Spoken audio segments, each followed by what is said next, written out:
Saya adalah pengajar mata kuliah manajemen perawatan. Manajemen perawatan ini untuk jumlah SKS-nya ada 2 SKS dengan pembagiannya 1 SKS teori, kemudian 1 SKS-nya praktikum. Mata kuliah manajemen perawatan ini diambil mahasiswa di semester ganjil, yaitu di semester 5. Untuk deskripsi mata kuliah ini membahas tentang konsep umum manajemen, kemudian teori motivasi dan kepuasan kerja, fungsi-fungsi manajemen, kemudian tentang limbang-limbang perawatan, manajemen asuhan keperawatan profesional, kemudian manajemen konflik, dan konsep kolaborasi dan negosiasi. Untuk sistem pembelajaran mata kuliah manajemen keperawatan ini ada teori, juga ada praktikum. Jika teori, maka pembelajaran akan dilakukan tatap muka di kelas, kemudian kalau praktikum akan dilakukan di laboratorium.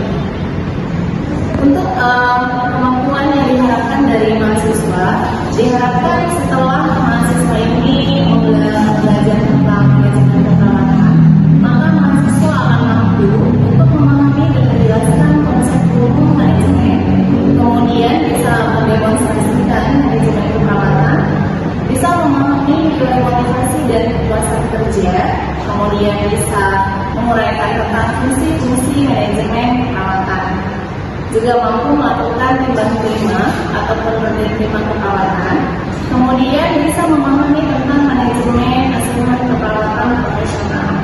Juga diharapkan mahasiswa akan mampu untuk menerapkan manajemen konflik nantinya di lapangan, kemudian memahami tentang konsep kolaborasi dan negosiasi, bisa planning juga supervisi keperawatan. Untuk metode pembelajaran yang harus dijalani oleh mahasiswa ketika perkuliahan, yaitu ada ceramah tadi, kemudian diskusi.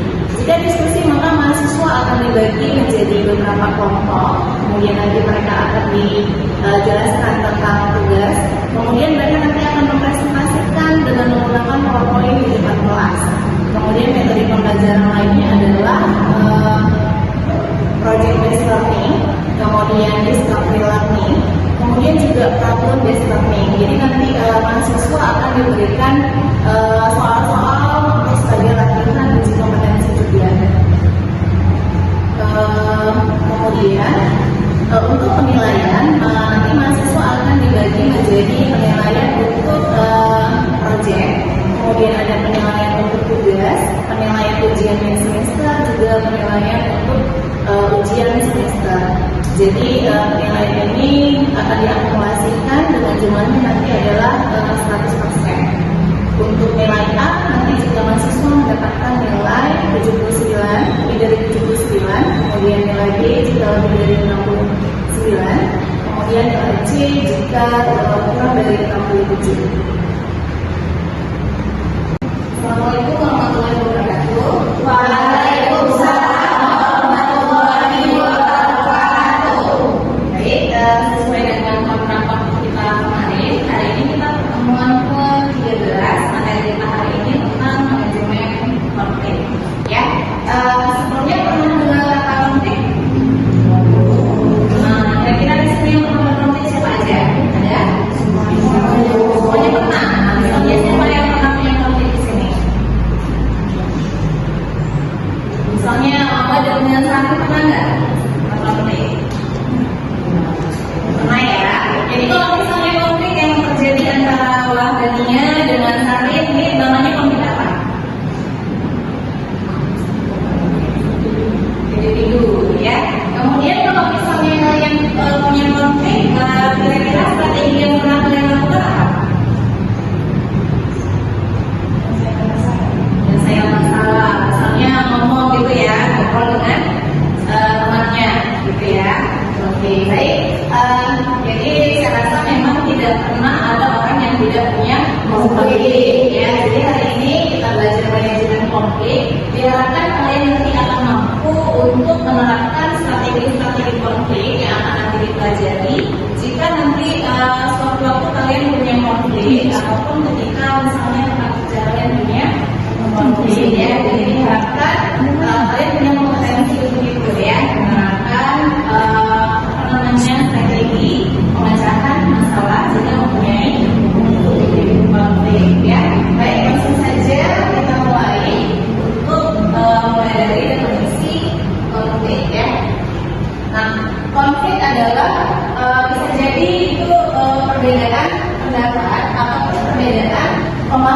ataupun cara pandang ya antara beberapa orang bisa kelompok ataupun organisasi. Jadi biasanya setiap orang ini punya strategi untuk mempertahankan diri bahwa pendapat dia yang paling benar. Biasanya itu makanya terjadi konflik ya. Jadi merasa dirinya adalah yang paling benar ya. Nah kemudian definisi konflik yang lain adalah yang sama ya, tidak sesuai pendapat ataupun sesuatu antara dua orang ataupun lebih ya. Nah kemudian ada juga jenis-jenis konflik ya. Jadi seperti yang disampaikan di slide ini ada 5 jenis konflik. Yang pertama itu ada konflik dalam diri individu. Nah misalnya pernah nggak kalian merasa, aku mau ngambil jurusan ini ya, aku sebenarnya nggak sesuai nih, aku sebenarnya punya bakat misalnya mau jadi master chef gitu misalnya ya. Tapi sementara orang tua pengennya anaknya jadi perawat. Tapi itu terjadi di dalam pikiran kita sendiri. Pernah nggak seperti itu? Ya. Jadi kalau misalnya perbedaan pemikiran tapi di dalam diri sendiri, itu namanya konflik dalam diri ya. Kemudian bisa jadi ada konflik antara individu. Nah, seperti tadi yang disampaikan di awal, misalnya ada konflik di antara misalnya ya badannya dengan Syahrin, misalnya piket gitu kan, piket di asrama ataupun kuning piket di gelas. Si Sadar lama nih masih mandi misalnya gitu kan, sementara si badannya ini udah mulai membersihkan piket, udah membersihkan gelas misalnya gitu. Nah bisa terjadi konflik tapi apa? Individu. Atau mungkin ketika dinas, ada sudah pernah dinas ya kan, yang satu datang terlambat, kemudian yang satu udah disuruh misalnya sama alatnya, misalnya melakukan injeksi. Nah biasanya apa namanya itu agak berdebat, kenapa sih terlambatnya melakukan misalnya seperti itu. Itu konflik antar individu, jadi antara orang yang berbeda gitu ya. Kemudian nanti ada konflik antar individu dan kelompok. Nah misalnya ini antara misalnya mahasiswa prodi D3 keperawatan dengan prodi D3 kebidanan misalnya itu ya, itu namanya kelompok ya. Kemudian bisa jadi konflik antar kelompok tapi dalam organisasi yang sama. Misalnya ini karena perbedaan pendapat. Nah, organisasi yang sama ini misalnya organisasi apa yang kalian tahu? IKM, kemudian saya lagi IKM. IKM ini kan ada seksi-seksinya lagi nih ya kan. Nah, bisa jadi antara seksi agama, kemudian seksi ilmiah itu jadi perbedaan pendapat. Merasa yang seksi ilmiahnya paling benar, sementara menurut seksi agama ini kan yang benar, ini waktu yang tepat gitu. Tapi dia namanya dalam satu organisasi yang sama ya. Tapi kalau satu lagi mungkin antar organisasi, berarti ini antar organisasi yang berbeda. Kalau tadi misalnya IKM sebagai sekolah, nah ini misalnya IKM sebagai sekolah dengan sekolah lain gitu ya. Ini untuk jenis-jenis konflik. Kemudian selanjutnya untuk proses konflik, ini bisa dijelaskan dari bagian ini ya. Jadi ada tahap 1, kemudian sampai tahap 5.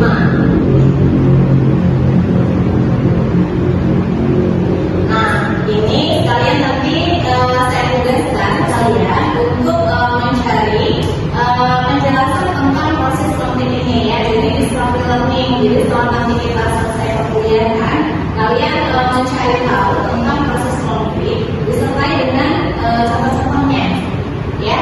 Jadi selesai ini nanti ada tugas ya untuk teman belajar kalian juga. Jadi di disruptive learning kalian bisa cari tahu sendiri ya, apakah dari buku atau mungkin dari internet gitu ya.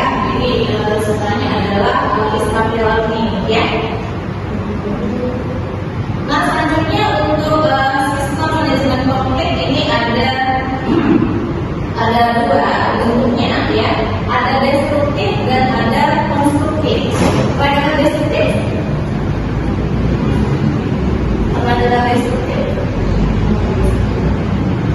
Nah, yang satu berarti dia maknanya positif, yang satu dia negatif. Nah kalau destruktif misalnya adalah ketika seseorang mempunyai konflik, dia solusinya dengan cara yang tidak baik atau yang negatif. Misalnya seperti itu mengancam, asal ya kalau kamu kayak gitu dengan kata saya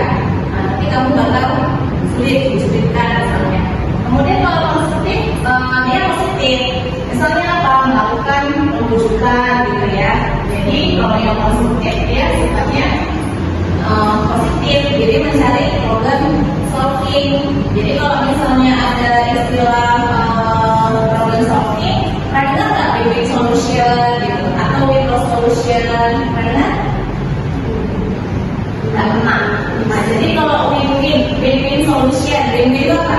Win itu apa arti bahasa Inggrisnya? Menang.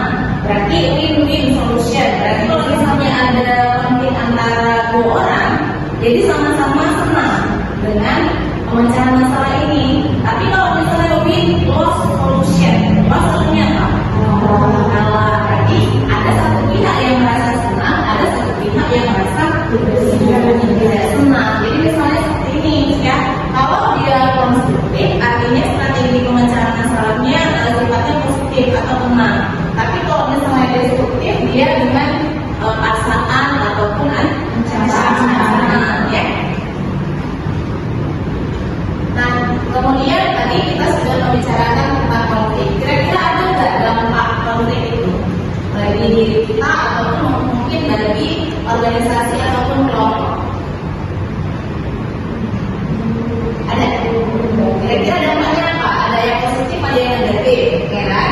Nah kalau positif, yang tercantum seperti ini saya jelaskan. Kalau negatif apa kira-kira dampak konfliknya negatif? Kan kalian pernah nih misalnya berkonflik kan? Atau mungkin kalian ingat orang yang pernah konflik. Kira-kira dampak negatifnya apa? Jadi apa? Yang pertama, temannya berkurang, harusnya temannya banyak, jadi berkurang. Kemudian apa lagi? Pernah punya konflik dengan dosen nggak? Pernah? Enggak? Pernah ya? Kalau misalnya apa lagi saya itu?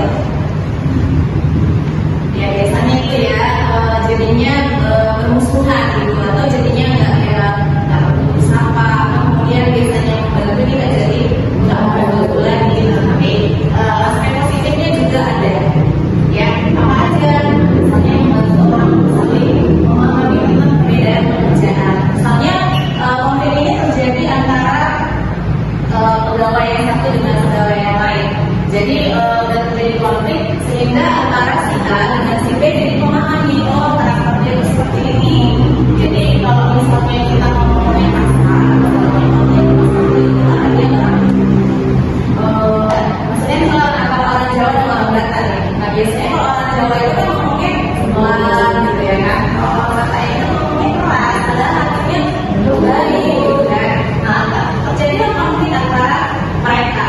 Jadi setelah terjadinya konflik ini yang bersuku Jawa tadi ini, oh kalau orang Batak itu ternyata seperti itu, memang ngomongnya kasar, ngomongnya seperti membentak, tapi sebenarnya tidak seperti itu gitu. Terus yang bersuku Batak tadi itu, oh dia orang Jawa, dia biasa lembut, oh mulai dari sini ke depannya nanti saya bicaranya lebih lembut lagi. Jadi artinya saling memahami dua orang yang berbeda.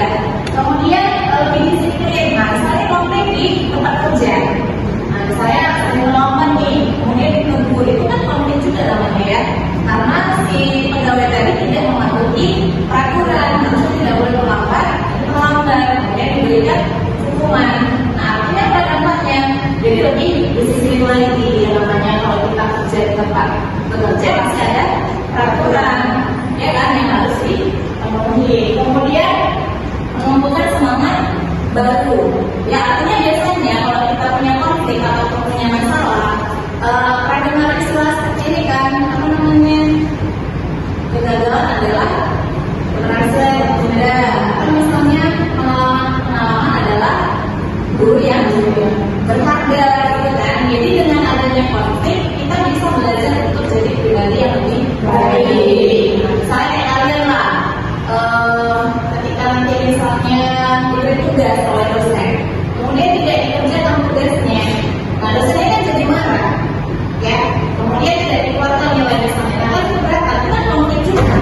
Nah, tapi kan biasanya dosen akan memberikan wejangan lagi, gitu kan, karena itu adalah kewajiban tidak boleh dilalaikan. Artinya apa? Oh ya, aku akan jadi lebih baik lagi ke depan, yang lebih bisa menumbuhkan semangat yang baru, ya.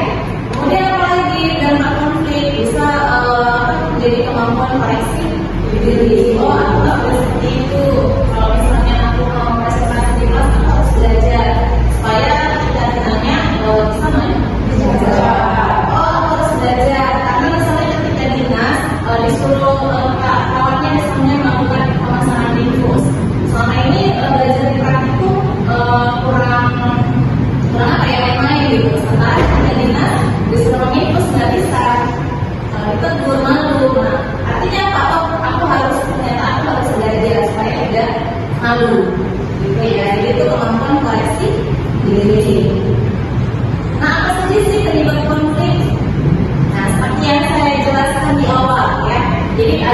karena perbedaan apa? Dengan perbedaan pemahaman, ya. Kemudian perbedaan latar belakang. Misalnya kayak kalian nih, masing-masing punya latar belakang yang berbeda. Apa aja? Misalnya sukunya, kemudian anak berapa di keluarga. Kadang posisi di keluarga pun menyangkut karakter kita ya. Misalnya ada yang anak sulung, yang biasa didengarkan. Kemudian ada anak bungsu yang biasa dimanja. Nah, kemudian ketika kalian berkumpul di sini ngomong belum teradaptasi, jadi bisa timbul konflik. Atau tadi latar belakang itu misalnya suku ya, suku Jawa dan suku Batak yang cara ngomongnya berbeda. Kemudian beda sudut pandang. Nah, misalnya si A memandang alam sebagai belajar dari apanya lucu sudah nanti nilainya bagus. Sementara yang satu lagi harus belajar supaya apa? Kalau misalnya kata orang nilai itu tidak menjamin menjadi sukses, tapi ya memang aku harus belajar karena aku ditugaskan orang baru di sini untuk belajar. Nah, beda sudut pandang, mungkin beda kemampuan. Yang mana nih kira-kira beda kemampuan? Ada yang bisa ngasih pendapat? Beda kemampuan.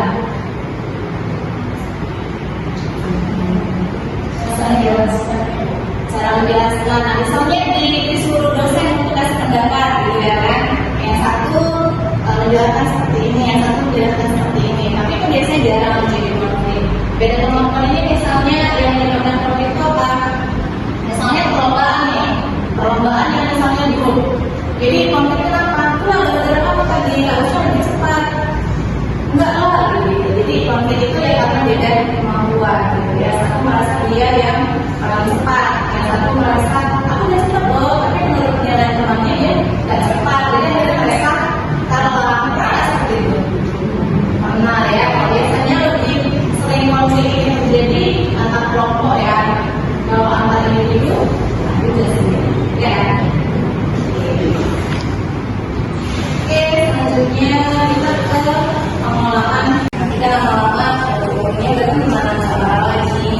Jadi yang sudah dijumpai dulu itu namanya media. Jadi maksudnya apa tadi?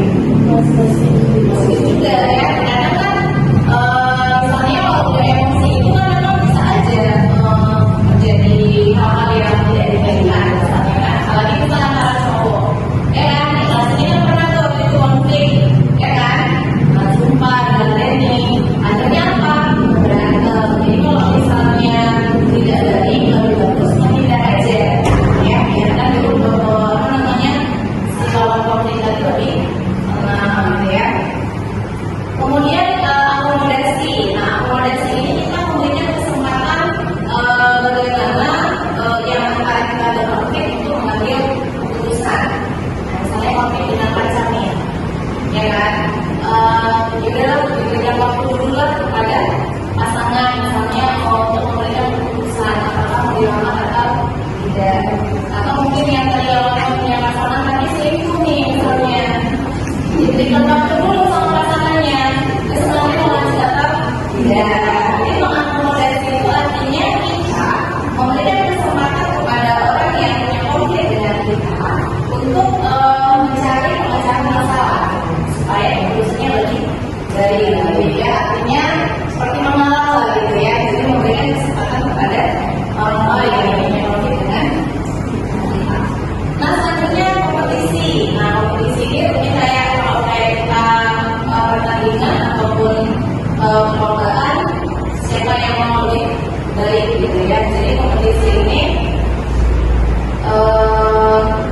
kalau misalnya konfliknya kayak berebut misalnya mau mendapatkan nilai yang lebih baik dengan perbedaan sudut pandang misalnya. Nah, sama-sama belajar, sama-sama membuktikan bahwa dia bisa gitu. Yang awalnya tadi dari sudut pandang, aku kalau nggak belajar itu bisa ya aku lakukan serius misalnya. Yang satu lagi kalau misalnya mau dapat nilai yang bagus harus belajar. Jadi ini kompetisi. Jadi sama-sama dengan caranya sendiri, tapi untuk mendapatkan nilai yang baik. Nah, misalnya kayak kalian nih mau ikut di kompetensi. Kalau yang satu mungkin belajarnya butuh 10 jam, yang satu mungkin waktu belajarnya menurut dia hanya 5 jam, dia udah bisa. Tapi sama-sama belajar, itu namanya kompetisi.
Tadi mulai dari definisi, kemudian ada penyebabnya, dampak konflik, sampai dengan strategi manajemen konflik. Ada yang mau nanya?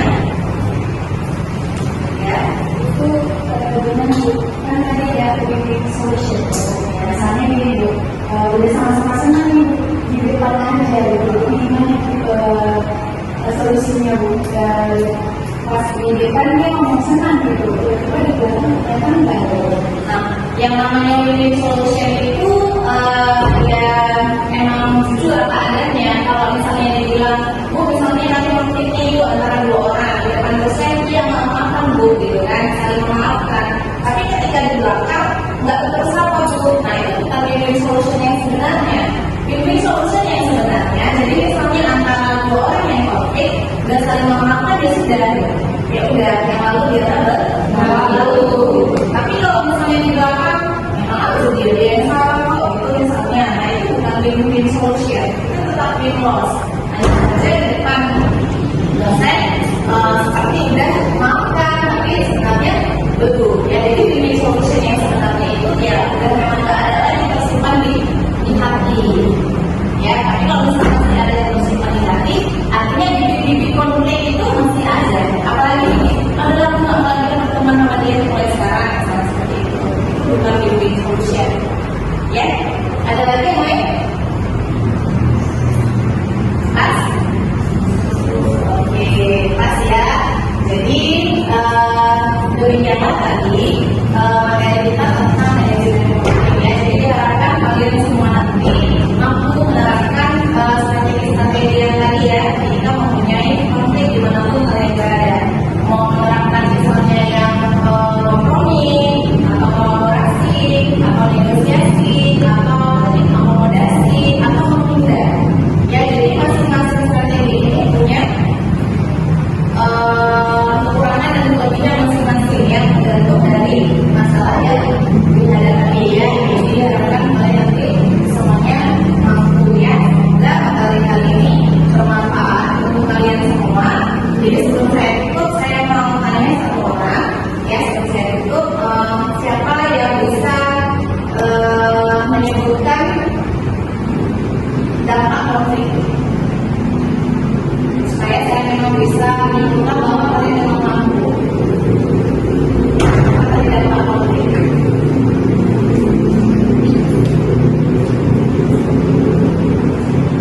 Dia dapat seperti mendengarkan apa dampak konflik.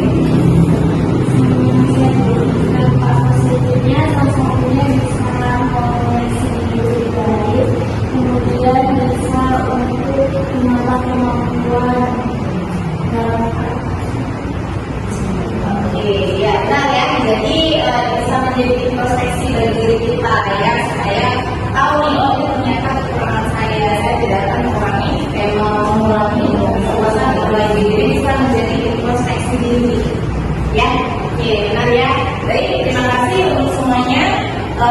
Jangan lupa tadi tugas yang saya berikan untuk dissertasi learning nanti bisa dikumpulkan di minggu depan. Sekalian kita